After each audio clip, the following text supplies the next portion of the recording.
Selamat bersua kembali dalam pertemuan kita pada kali ini, Wacana Firman musim yang kedua. Saya pikir kita semua sudah sangat diberkati dengan semua pembacaan-pembacaan firman Tuhan dan juga dalam perbincangan-perbincangan yang mantap. Amen. Mari kita mulakan perbincangan kita pada kali ini dengan doa. Bapa di surga, terima kasih ya Tuhan, sebab kami sekali lagi diberikan ruang dan masa ini untuk mempelajari dan berbincang firman Tuhan dan juga isu-isu tertentu sebagai Kristen.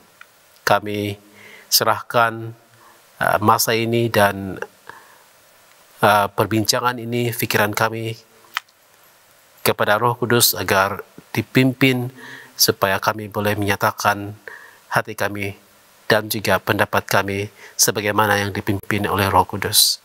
Terima kasih ya Tuhan, sebab Engkau sudah mendengar ini semua dalam nama Yesus. Amin. Amin.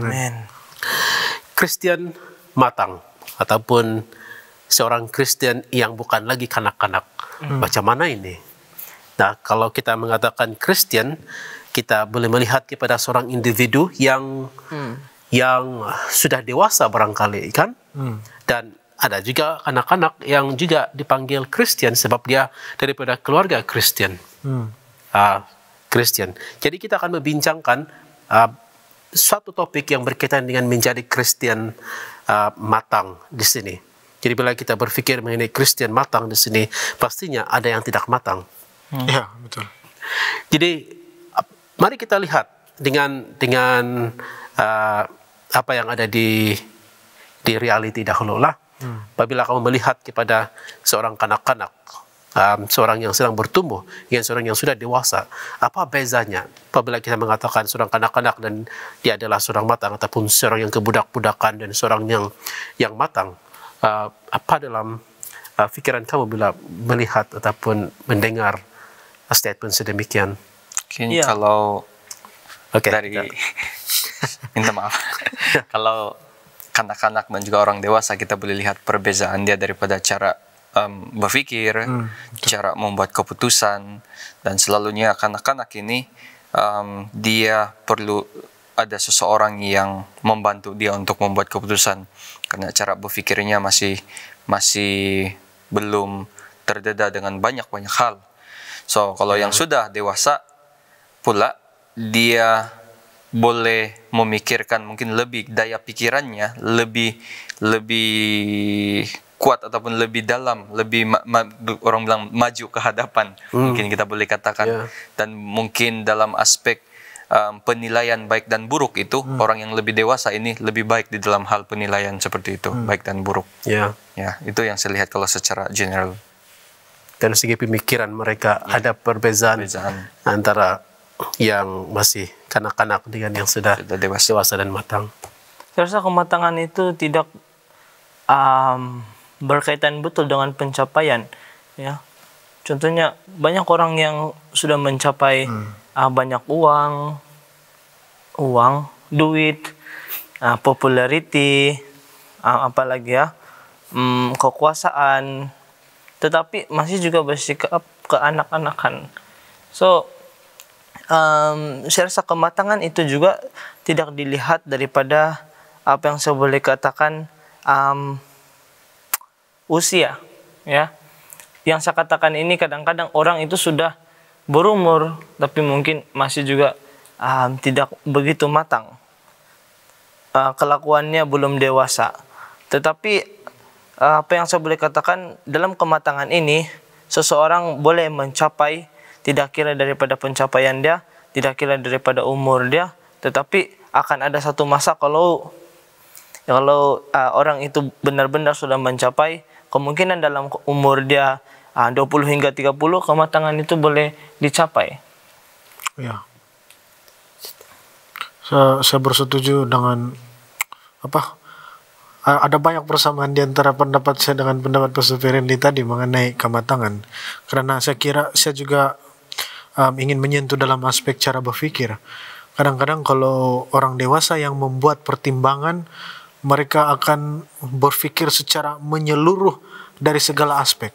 Kalau orang matang yang membuat pemikiran, mereka akan ingin membuat pertimbangan atau ingin membuat keputusan, mereka akan berpikir secara menyeluruh, secara dalam dan dalam berbagai aspek. Manakala orang yang tidak matang, selalunya mereka akan tidak berpikir panjang. Kadang-kadang mereka ada juga orang yang suka untuk apa sih perlu buatnya, dan dia minta direction daripada orang lain, selalunya macam itu lah. Iya, nampaknya saya mendengar itu lebih kepada minda seorang yang menyatakan sedang itu matang. Bagaimana pula kalau fisikal ini? Apa beza dia kalau dari segi fisikal? Yang dia makan kah, ataupun dari segi badan dia kah? Kalau budak-budak dia, dorang kalau macam bayi lagi, makanan dorang semuanya yang peratus cecair itu tinggi. Ya. Semuanya macam bubur, susu, semuanya. Tapi bagi mereka yang dewasa, makanan itu lebih kepada bentuk pepejal, sudah makin keras, makin lama dikunyah, macam makin lama dicerna. Ya, itu yang sebenarnya nampak satu aspeknya. Iya, betul. Saya rasa kalau dari segi physical, kita percaya bahwa orang yang lebih dewasa lebih besar, tapi kalau kanak-kanak itu lebih kecil. Begitu juga dengan muka paras rupa. Tetapi ada juga yang sudah 30 masih lagi baby face. Macam siapa? Ada sahabat-sahabat yang begitu ya. Ada individu yang begitu. So secara dia punya realiti ketara dia, kita boleh nampak bahwa orang yang lebih dewasa itu badan dia lebih besar, badan dia lebih dapat berfungsi untuk banyak perkara ya. Tapi yang masih bayi itu masih lagi membesar lah, mungkin belum dapat angkat benda-benda, belum dapat yang saya cakap ini macam bayi ya, belum dapat berjalan dan sebagainya, mungkin belum dapat bercakap ya. Mungkin daripada segi aspek juga kan kemampuan fisikal itu yang usianya masih muda, kekuatannya tidak setanding dengan orang yang mungkin sudah 20 tahun ke atas. Mungkin kekuatan fisikal dengan yang masih bayi lagi, mungkin yang di bawah 5 tahun dibandingkan dengan yang sudah berusia 15 tahun, boleh kita lihat aspek perjalanan pertumbuhan juga yang masih lagi di bawah 5 tahun mungkin masih perlu sokongan daripada parents ataupun orang yang lebih dewasa untuk pertumbuhan fisikal. Dari segi perkembangan motornya juga ada perkembangan itu, sebab bagi anak yang berumur 5 tahun, 6 tahun, mereka masih diajar bagaimana untuk memegang pensel, kadang-kadang untuk menulis, dan ada banyak lagi hal-hal lain yang perlu dilatih ketika mereka masih kecil. Bagaimana pula dia dewasa ini ya? Apa ciri-ciri utama kamu lihat bagi orang dewasa? Dari segi umur? Dari semua sudut kamu lihat. Dari segi umur kan juga salah satu. Dari segi umur, susuk tubuh, penampilan, cara berpikir, rupa, itu semua saya rasa aspek yang boleh menentukan seseorang itu sudah dewasa ataupun belum. Sebab kadang-kadang ada yang sudah dewasa, tetapi dia punya cara penampilan, keterampilan dia masih lagi yang remaja-remaja belia-belia macam begitu. Ada juga yang sudah dewasa, tetapi cara berpikirnya masih juga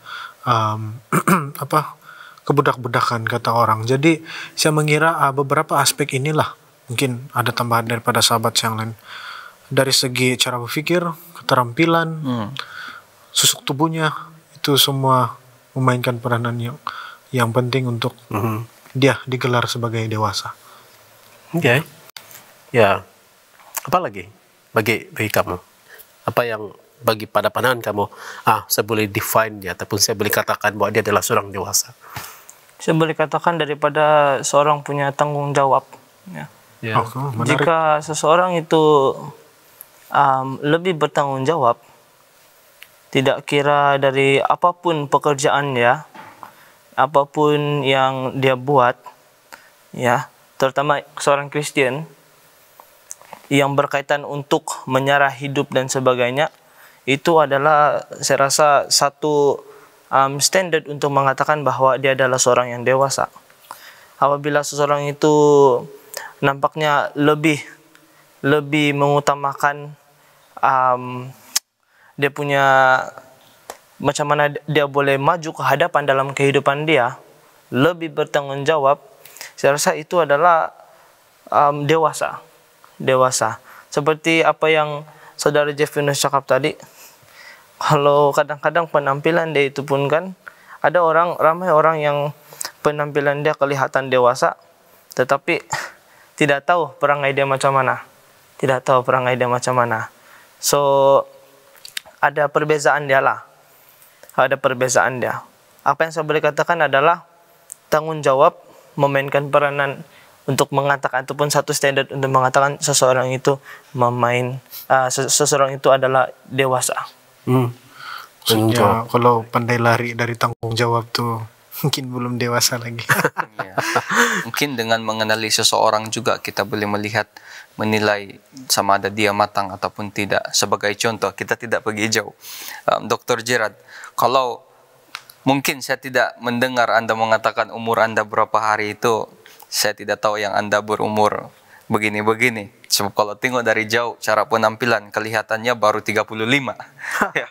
Tetapi bila mungkin Dr. Gerard sebagai seorang lecturer dan juga seorang pendeta yang mengungsikan pengalaman hidup, bagaimana cara Anda mungkin manage family dengan memperlihatkan itu tanggung jawab, sangat luar biasa, di mana pengalaman daripada yang dikongsikan itu memperlihatkan bahwa sememangnya Dr. Gerard sudah matang di dalam kehidupan. So, saya boleh kira yang decision dalam kehidupan itu juga memainkan peranan untuk menunjukkan sama ada seseorang itu matang ataupun tidak.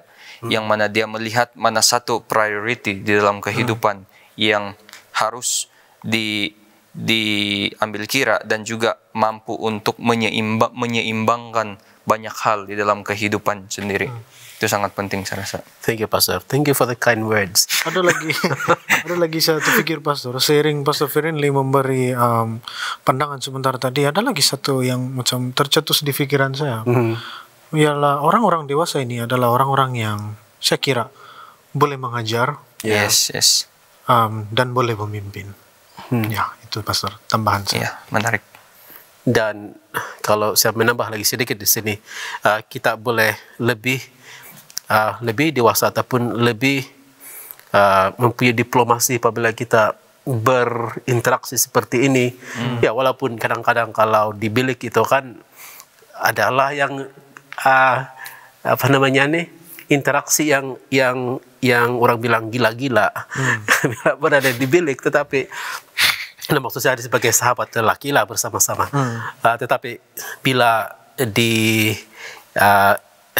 hadapan penuh dengan dekorum, maksudnya ada satu penampilan yang baik di hadapan orang banyak. Jadi kelihatannya kalau secara normal ini ada kepentingannya kan untuk berpindah ataupun transisi dia daripada yang tidak matang ataupun anak kecil itu secara fisikal kepada melalui pertumbuhan yang normal dalam stages dia sehinggalah kepada kematangan. Kalau dalam kehidupan biasa manusia lah. Nah, itu adalah apa yang kita lihatlah dalam pandangan kita sebagai manusia. Dan of course kita berbincang mengenai Alkitab, naturally kita akan pergi kepada spiritual sebagai Kristen. Jadi bagaimana itu yang sudah kita kongsikan tadi, bila kita buat analogi dia dalam dunia dan kita lihat itu bagaimana itu boleh membantu kita memahami dunia spiritual, dunia Kristen ada banyak yang saya pikir menarik betul di sana itu. Pastor, kalau saya melihat kan kewujudan kita sebagai manusia, daripada bayi sehingga dewasa, kita boleh melihat begitu di situ bahwa Tuhan ada satu desain yang menunjukkan bahwa naturally di dalam dunia yang Dia cipta ini ada pertumbuhan, ada development, daripada benih menjadi pokok yang besar, daripada pokok yang tiada buah boleh jadi pokok yang ada buah, daripada bayi menjadi dewasa, daripada telur menjadi ayam semuanya, daripada anak ayam menjadi ayam jantan. Kita boleh melihat bahwa satu norma di dalam dunia ini adalah pertumbuhan, development. Jadi saya kira di dalam Alkitab juga kita boleh melihat ini norma ini. Kita boleh melihat ini keadaan yang norma pertumbuhan juga di dalam rohani kita, bukan saja yang kita boleh lihat di sekeliling kita, tetapi begitu juga dengan spiritual kita, juga dengan kita punya norma kehidupan. Jadi untuk itu saya mungkin ingin membawa kita semua di dalam Ibrani 5 lah, di mana kita akan membaca ayat 11 hingga ayat 14 di sini, dan kita melihat norma-norma yang kita ada di dalam kehidupan seharian kita. Saya baca di sana ayat 11. Tentang hal itu banyak yang harus kami katakan, tetapi yang sukar untuk dijelaskan, karena kamu telah lamban dalam hal mendengarkan. Sebab sekalipun kamu ditinjau dari sudut waktu, sudah seharusnya menjadi pengajar, kamu masih perlu lagi diajarkan asas-asas pokok dari penyataan Allah, dan kamu masih memerlukan susu, bukan makanan keras. Sebab barang siapa masih memerlukan susu, ia tidak memahami ajaran tentang kebenaran, sebab ia adalah anak kecil. Tetapi makanan keras adalah untuk orang-orang dewasa, yang karena mempunyai panca indera yang terlatih untuk membedakan yang baik daripada yang jahat. Kita boleh lihat secara tidak langsung daripada ayat ini ialah dia bilang di sana yang ayat 12 lah saya nampak. Sudah seharusnya menjadi pengajar, tapi kamu masih lagi perlu diajarkan asas pokok penyataan Allah. Kamu masih memerlukan susu, bukan makanan keras. Jadi di dalam ayat 12 ini kita boleh lihat bahwa ada satu expectation untuk seorang Kristen itu menjadi matang. Tetapi apa yang dikatakan di ayat 12 ini, kamu seharusnya boleh menjadi pengajar sudah, tetapi kamu belum boleh makan makanan keras. Kamu masih memerlukan susu. Jadi norma yang saya katakan tadi itu ternyata boleh dijumpai di dalam Ibrani 11 ini. Norma untuk bertumbuh di dalam rohani. Jadi itu yang saya boleh kongsikan lah, Pastor Gerard, daripada sudut pandang Alkitab mengenai kematangan Kristen ini. Kelihatannya ini merupakan salah satu ciri-ciri, kalau kita boleh panggil sedemikian, ciri-ciri bagi seorang yang matang, dia boleh mengajar. Jadi seorang Kristen matang itu boleh mengajar mengenai asas-asas penyataan Allah, ataupun the basics of God, or basic of kebenaran mengenai Tuhan. Ada tambahan dia di sana. Saya dapat melihat bahwa Kristen yang matang ini adalah seorang Kristen yang tetap positif di tengah tekanan hidup ataupun cabaran hidup. Kalau kita baca di dalam 1 Yakobus 2 hingga 4, saudara-saudaraku, anggaplah sebagai suatu kebahagiaan apabila kamu menghadapi pelbagai cobaan, karena kamu tahu bahwa ujian terhadap imanmu menghasilkan ketabahan. Pastikan bahwa ketabahanmu itu berterusan sehingga kamu menjadi sempurna tanpa sebarang kekurangan pun. Daripada sini saya melihat bahwa Alkitab ingin mengatakan seorang Kristen yang matang itu tetap positif di dalam tekanan hidup dia. Contohnya kalau kita bertumbuh di dalam kerohanian kita, tentu saja banyak perkara yang akan menjadi cabaran dalam kehidupan kita. Tetapi sebagai seorang Kristen yang mahu ke arah kematangan itu, proses kepada kematangan itu memerlukan kepositifan, ya, kepositifan walaupun di dalam badai hidup. So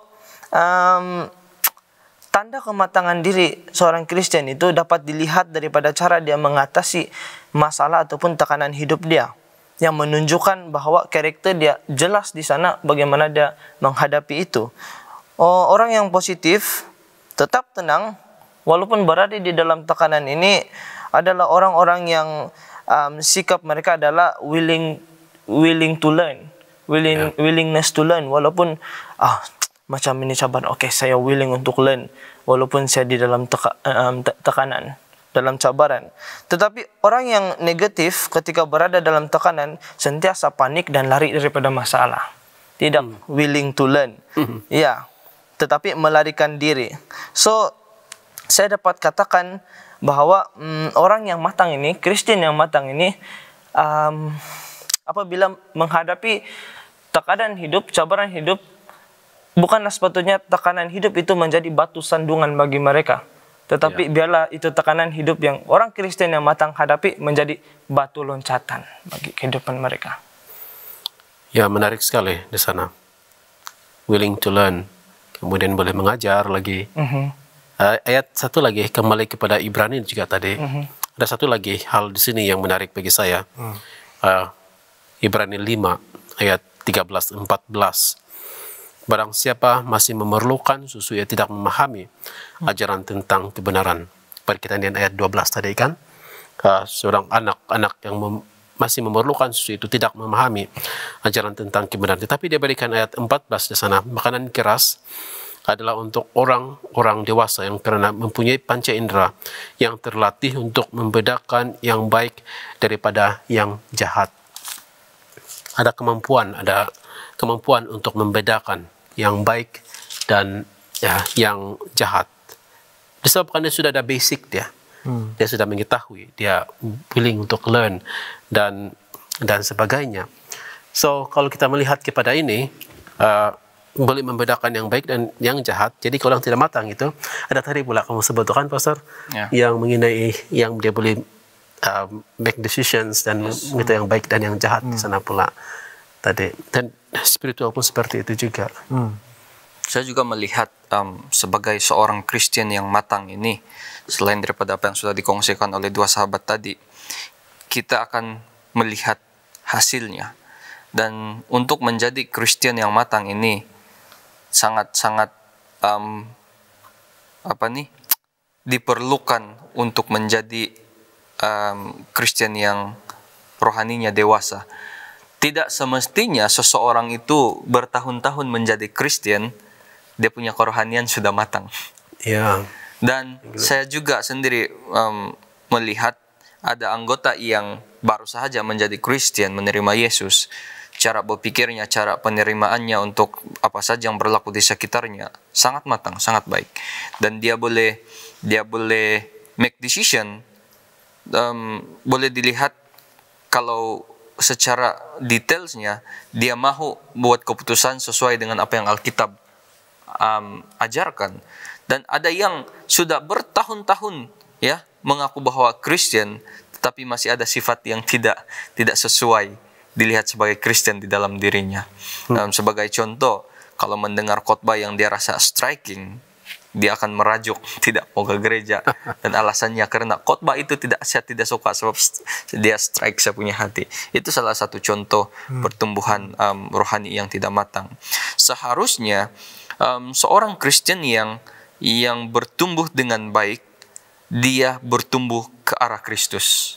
Saya melihat di dalam Efesus 4 ayat 15. Saya baca di sini. Dengan teguh berpegang kepada kebenaran, di dalam kasih kita bertumbuh di dalam segala hal ke arah Dia. Siapa Dia? Kristus yang adalah kepala.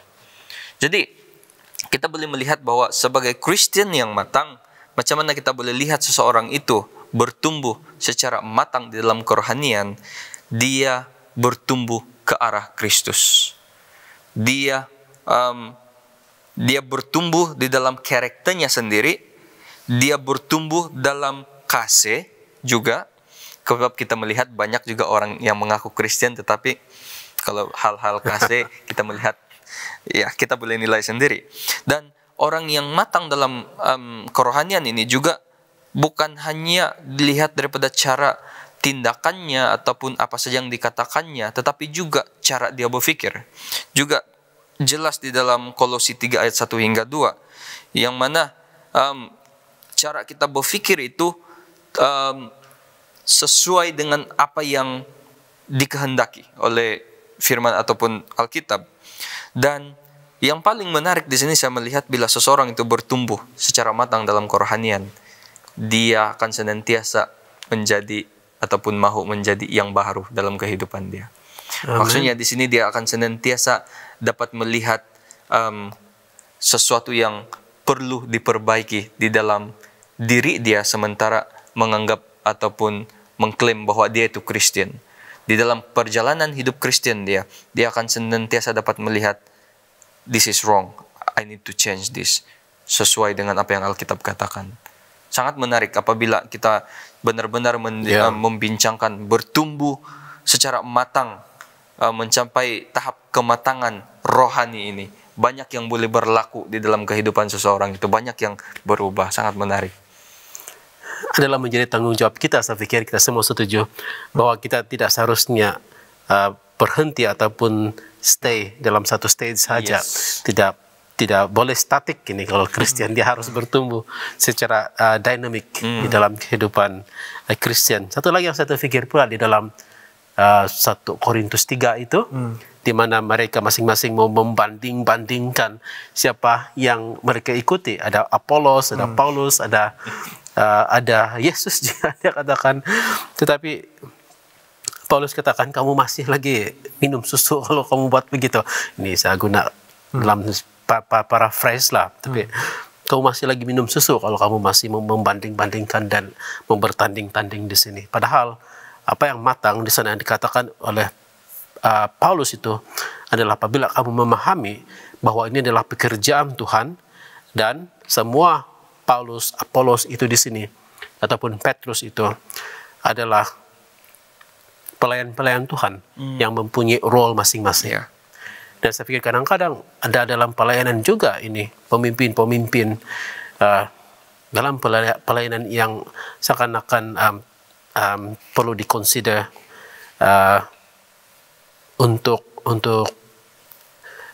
perlu consider ini, maksud saya perlu consider untuk bertumbuh, sebab ada bau-bau kecemburuan, ada bau-bau mau bertanding mana satu ministry yang lebih aktif dan sebagainya. Padahal kita semuanya ini adalah pelayan Tuhan untuk melayani. Itu satu ajaran ataupun prinsip yang powerful daripada Paulus sendiri. Saya juga melihat di dalam Yakobus kan 4 ayat 1 selaras dengan apa yang Dr. Juliet katakan sini, apakah puncak segala pergaduhan dan pertengkaran dalam kalanganmu? Puncanya ialah keinginan hawa nafsu yang sentiasa bergolak dalam dirimu. Kamu berhasrat akan sesuatu tetapi tidak mendapatnya, maka kamu ingin membunuh.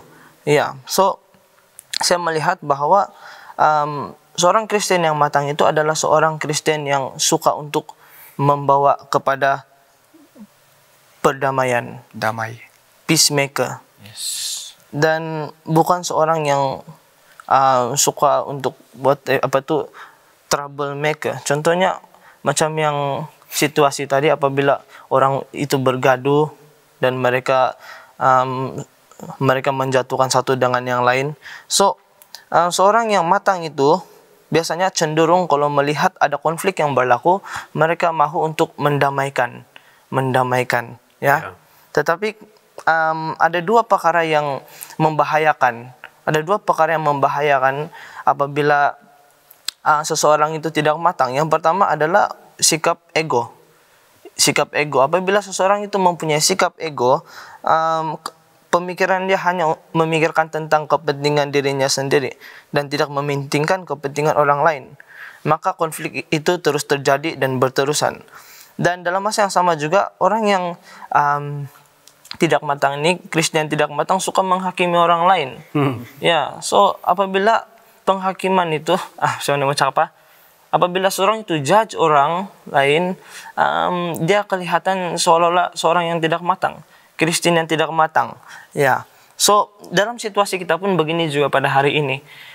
Ada orang yang sudah membuat pilihan dan dalam masa yang sama, saya rasa pilihan dia ini salah. Dia hakimi, dia judge, ya, pilihan dia salah, ataupun saya rasa dia ke arah yang tidak benar. Tapi tanpa dia melihat kepada dirinya sendiri, ataupun tanpa dia melihat kepada mungkin teologi yang membuatkan dia membuat pilihan itu, saya rasa itu adalah sesuatu yang seharusnya tidak berlaku. Dia menghakimi tanpa ada dasar yang kuat, ya, ada dasar yang kuat.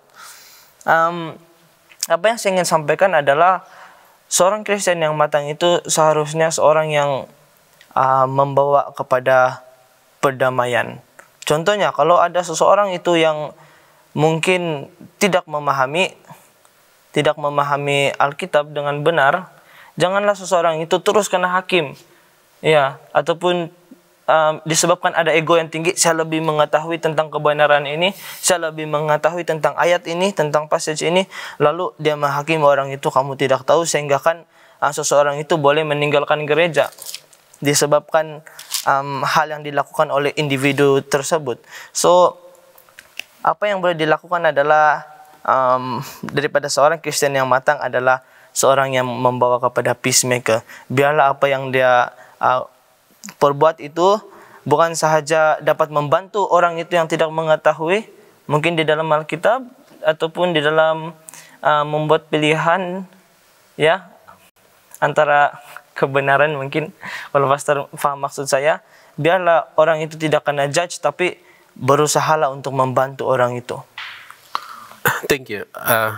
Pastor, Ya. saya ada sedikit tergerak hati saya mau mau menambah, dan saya ingin membaca di dalam ayat yang kita sebut tadi itu 1 Korintus 3 ayat 1 hingga 3 lah. Saya coba baca di sini. Dia bilang, saudara-saudaraku, sebenarnya aku tidak dapat bercakap dengan kamu seperti bercakap dengan orang yang mempunyai roh Allah.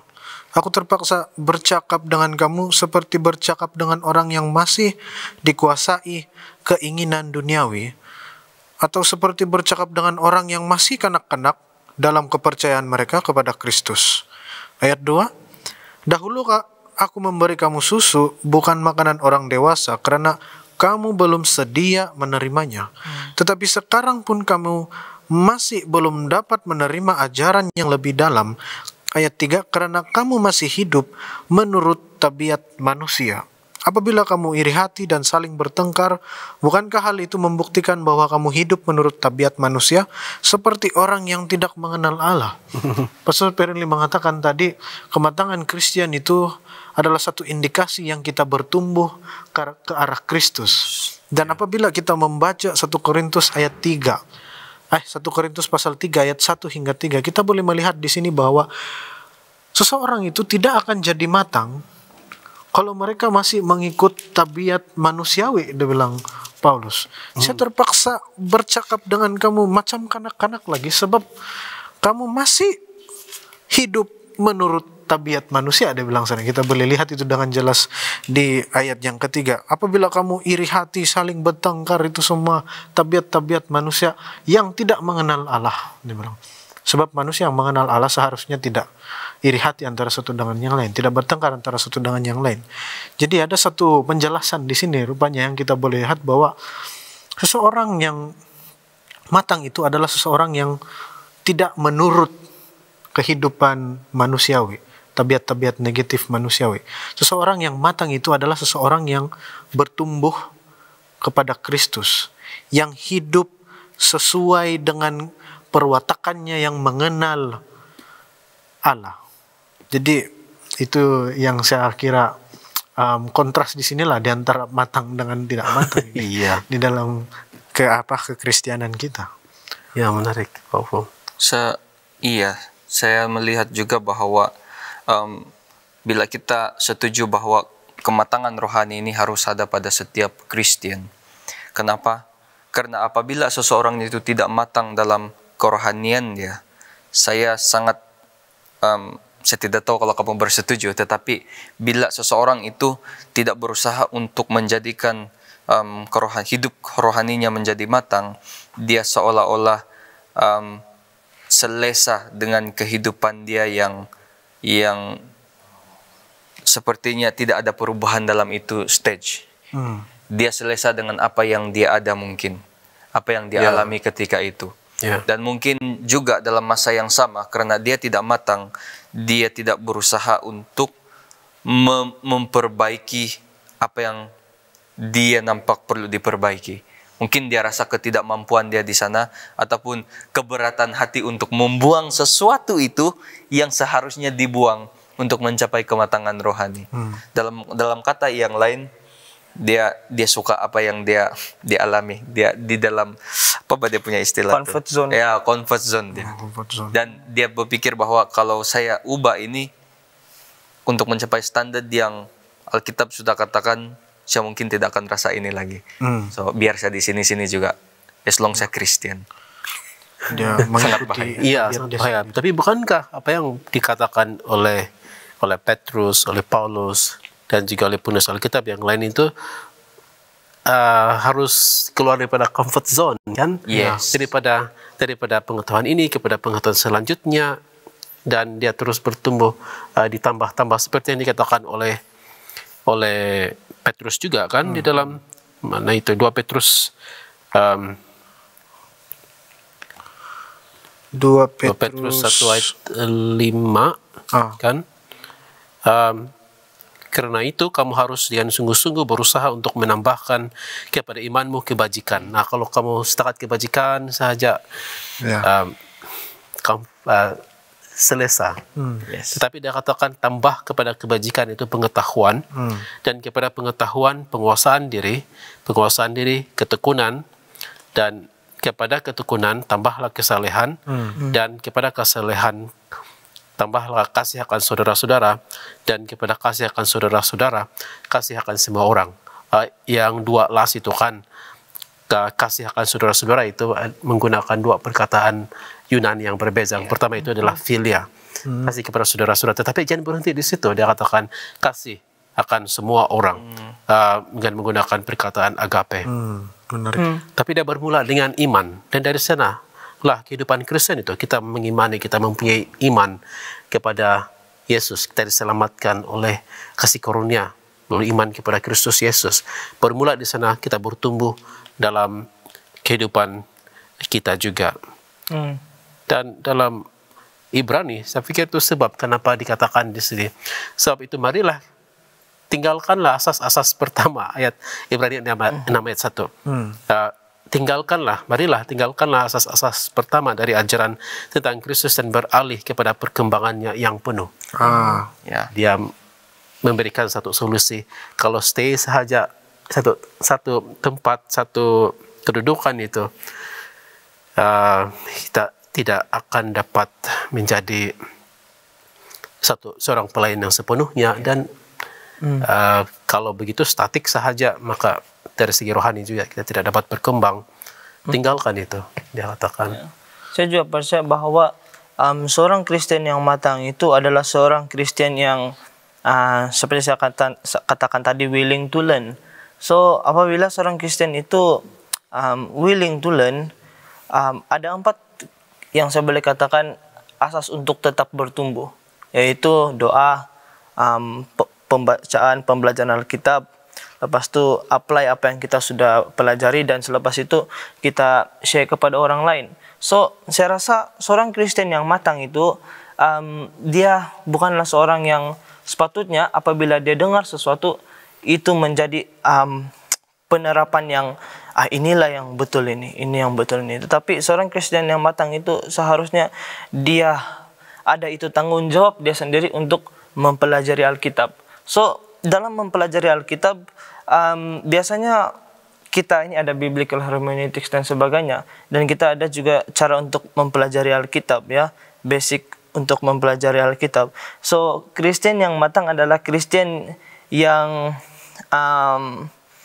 tidak mengambil satu teks daripada Alkitab itu sebagai sesuatu yang untuk tembak orang lain, ya, ataupun untuk menjadikan sesuatu yang dia rasa macam yang Pastor Ferdinand cakap tadi, comfort zone dia. Mana tahu ada lagi di passage yang lain dalam passage itu yang bukan mengatakan tentang hal itu, ya, tentang hal itu. So saya rasa seorang Kristen yang matang ini adalah seorang yang tetap mahu bertumbuh di dalam Kristus dalam masa yang sama. Pengetahuan dalam Alkitab juga itu terus dia pelajari, dan bukan seorang yang mau shortcut sahaja. Saya teringat pula yang kamu cakap tadi itu kan, bagaimana pula dengan Christian fast food? Maksudnya Kristen yang dia Kristen, tetapi cara dia untuk makan kan kita memerlukan makanan kalau mau bertumbuh dan digest dia, dan itulah seperti yang kamu katakan tadi. Tapi kalau dalam fisikal kan ada yang kita panggil fast food kan. Bagaimana pula kalau Kristen seperti itu? Apakah boleh untuk menjadi matang, ataupun apakah itu detrimental kepada proses pertumbuhan kematangannya? Bagaimana? Ya betul. Seorang Kristen adalah seorang Kristen yang seharusnya tahu bagaimana cara dia untuk bertumbuh. Bukan terus-terus, ya. Kalau dia baru bertumbuh itu baru masuk, bukan terus diambil itu solid food, tetapi perlahan demi perlahan. Kalau seseorang itu baru mempelajari dan baru mau bertumbuh susu dan lama kelamaan solid food. Tapi kalau diambil itu shortcut fast food, saya rasa itu contohnya kalau seorang itu tetap tetap makan makanan yang fast food, mantap, dia rasa itu adalah shortcut untuk bertumbuh dalam masa yang sama. Sedap, cuman ya sedap, lepas tu dia terus makan begitu, saya rasa itu akan menjadi satu detrimental lah kepada kesehatan dia, sebab tidak ada balance. Tidak ada balance dalam pertumbuhan. Saya rasa balance itu perlu ada. Kadang-kadang kita perlu makan ini juga, kita perlu makan itu, ya. Dalam kita punya pengambilan makanan juga haruslah seimbang. Saya tidak tahu apa nama dia itu, tapi ada warna-warni lah begitu. Ya, dia punya analogi lah bagi saya. So ini cuma analogi sih zaman ini kan. Cuma sebab analogi. kita mengatakan fast food dari segi spiritual kan, apa itu fast food spiritual? Kalau saya pastor, saya paling tertarik dengan itu yang pasal comfort zone itu. Saya melihat bahwa saya ingin mengaitkan dengan satu pokok arah yang juga comfort zone di dalam Alkitab yang kita boleh lihat di dalam Markus 11. Kenapa saya katakan pokok arah itu comfort zone? Sebab di dalam cerita itu kita melihat pokok arah itu tidak berbuah. Dia tidak mengeluarkan buah. Dia stay menjadi pokok yang tiada buah. Dia tidak develop untuk menjadi pokok yang berbuah. Dia stay di satu stage di mana kan dari benih, terus meninggi, dia sampai pokok yang besar, dan stage seterusnya ialah pokok yang mengeluarkan buah. Tetapi dia stay di stage yang tidak berbuah itu. Dia tidak mengeluarkan buah. Dan kita melihat cerita itu, Yesus expect pohon ara itu berbuah. Tetapi tidak ada buahnya. Dan apa yang berlaku, Yesus mengutuk pohon ara itu. Saya kira ini satu macam amaran dan teguran kita untuk tidak stay di comfort zone kita, untuk terus mengamalkan pertumbuhan rohani ke arah kematangan. Saya berpikir pula, apa sebenarnya fast food ini dalam pertumbuhan kerohanian untuk menjadi lebih matang? Kalau dalam pertumbuhan fisikal kita sebagai manusia, fast food itu kita tahu apa, dan kita tahu efek dia kalau diamalkan selalu. Kita boleh melihat efek-efek dia. Dalam hal kerohanian, kalaulah kita tidak ada mungkin fast food yang kita boleh lihat di sini dalam pertumbuhan rohani ini adalah dengan kemampuan sendiri, berusaha untuk mempelajari sesuatu tanpa mungkin bantuan daripada Roh Kudus, dengan menganggap bahwa I need to learn this sebab I'm a Christian, dengan tidak ada mungkin asas untuk mempelajari sesuatu. Seperti mana yang dikatakan oleh sahabat Jefinus, seingat saya, dia akan menjadi seperti pohon yang tidak berbuah. Dia akan kelihatan grow, tapi tidak ada hasil. Bila kita mungkin lebih kepada kehidupan yang kita yakin bahwa we know that one, kita tahu, we know about the scripture, the meaning, tetapi atas kita punya with our own understanding, tidak ada pun bukti bahwa yang kita faham itu sememangnya itulah maksudnya. Kita buat interpretation sendiri. Iya. So saya rasa itu juga saya lihat sebagai berusaha untuk bertumbuh tanpa bantuan daripada Tuhan sendiri. Saya melihat pertumbuhan rohani dengan cara yang begitu tidak membuahkan apa-apa hasil. Seperti mana pohon yang sudah di-share oleh sahabat Jefinus, kita nampak grow, orang nampak dia rajin baca Alkitab, hari-hari baca Alkitab, bercakap pun dia macam dia pandai ini sebab dia belajar. Tetapi intinya mungkin berbeda daripada konteks. Karena cara dia untuk berusaha mematangkan dirinya dalam kerohanian mungkin tidak sesuai dengan apa yang Tuhan mahu. Pastor, saya melihat fast food juga ya dalam satu perspektif yang lain, bahwa fast food dalam pertumbuhan spiritual ini kadang-kadang kita boleh ambil saja apa orang cakap. Apa orang cakap, dan apa orang cakap itu kita terapkan dalam kehidupan kita sebagai satu kebenaran. Mungkin itu senang didengar, ataupun satu informasi yang kita dengar yang sepertinya nampak benar, ya, tetapi kita tidak cek daripada solid food itu sendiri, daripada makanan yang sehat, yaitu Alkitab sendiri. So apabila seseorang itu ambil fast food sahaja, fast food, apa yang didengar itulah yang diaplikasikan, apa yang dia baca, informasi manapun yang dia dengar itulah yang dia terapkan dalam kehidupan dia. Saya rasa itu sesuatu pertumbuhan yang akan bukan saja terbantu, tetapi akan merosot. Pertumbuhan yang akan merosot. Sebab pertumbuhan yang benar adalah pertumbuhan di mana kita mengambil makanan rohani itu daripada Alkitab sendiri. Apa yang diperkatakan Alkitab, biarlah itu yang diambil sebagai makanan rohani kita, supaya kita bertumbuh dengan sehat, dan bukan fast food apa yang kita dengar daripada orang. Saya rasa itu boleh saya katakan sebagai analogi lah secara saya. Ya, saya setuju dengan pendapat XWT. Apa yang kita dengar daripada orang lain, kita ambil bulat-bulat tanpa ada usaha untuk menyelidik sejauh mana kebenaran itu. Dan saya juga suka, saya pernah mendengar seorang pendeta katakan kepada saya, semakin kamu mempelajari firman Tuhan, dan kalau kamu merasa sakit, maksudnya kamu ada satu willingness untuk belajar dengan lebih dalam, mau mengubah hidup kau. Tetapi bila kau belajar Alkitab untuk mencari apa yang hanya kau suka sahaja, kau akan di stage itu saja. Ya, penyediaan dia tidak seimbang di sana. Betul, ada lagi satu perspektif mengenai fast food yang saya ingin tambah.